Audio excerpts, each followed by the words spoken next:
बुलबुल सहरा के लक़ब से मशहूर मारूफ गुलकारा रेशमा को मद्दाहों से बिछड़े कई बरस बीत गए, लेकिन दिहाइयों तक दुनियाई मौसीकी पर राज करने वाली गुलकारा के गाए गीत आज भी कानों में रस खोलते हैं। बहुत कम लोग जानते हैं कि रेशमा दरअसल एक खाना बदोश ख़ानदान से ताल्लुक़ रखती थी। इनकी पैदाइश सन 1947 में राजस्थान के शहर बीकानेर में हुई।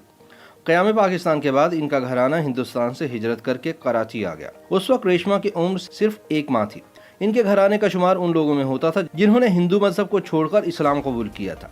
इब्तदाई उम्र से ही खाना बदोश होने के सबब इनका घराना एक जगह से दूसरी जगह हिजरत करता रहता था। रेशमा ने अपनी उम्र का एक बड़ा हिस्सा सिंध में सूफी बुजुर्ग हजरत लाल शहबाज कलंदर रहमतुल्लाह अलैह के मज़ार पर अपने ख़ानदान के दूसरे अफराद के साथ सूफियाना कलाम पढ़ते हुए गुजारा। रिवायती तालीम से महरूम रेशमा मुनफरिद आवाज़ की मालिक थी, जिसको इनकी रूह की खूबसूरती ने और भी मुतासिरकुन बना दिया था।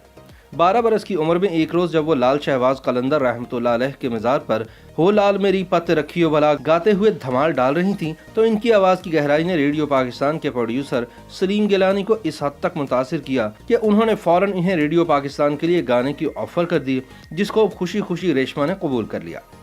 क्लासिकी मौसीकी की तालीम से नाआशना रेशमा जब सुर बखेरती तो सुनने वाले सर धुनने पर मजबूर हो जाते।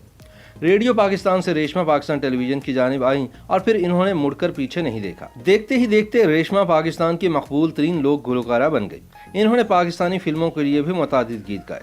इंडिया के मारूफ डायरेक्टर और प्रोड्यूसर सुभाष घई ने इन्हें अपनी फिल्म हीरो के लिए गाना गाने की ऑफर की। इस फिल्म का गाना 4 दिना दा प्यार और रब्बा बड़ी लंबी जुदाई अपने वक्त का सुपरहिट नगमा साबित हुआ और रेशमा रातों रात पाकिस्तानी गुलकारा से आलमी सतह की गुलकारा बन गई। सन 1983 की इस भारतीय फिल्म को आज भी रेशमा के इसी गाने की वजह से ही जाना जाता है। लंबी जुदाई के बारे में रेशमा का यह कहना था कि इनको स्टूडियो जाते हुए बहुत खौफ आता था, इसलिए इन्होंने सुभाष घई से कहा कि वो स्टूडियो जाकर गाना रिकॉर्ड नहीं करवाएंगे। इसी वजह से यह गाना दिलीप कुमार के घर पर रिकॉर्ड किया गया। इनकी मकबूलियत का ये आलम था कि इनको हिंदुस्तान के वज़ीर-ए-आज़म आई.के. गुजराल से लेकर जुल्फ़िकार अली भुट्टो और बेनज़ीर भुट्टो गर्ज हर दौर के सरबराहान ममलकत ने ना सिर्फ पसंद किया बल्कि कीमती तोहफ़े से भी नवाजा।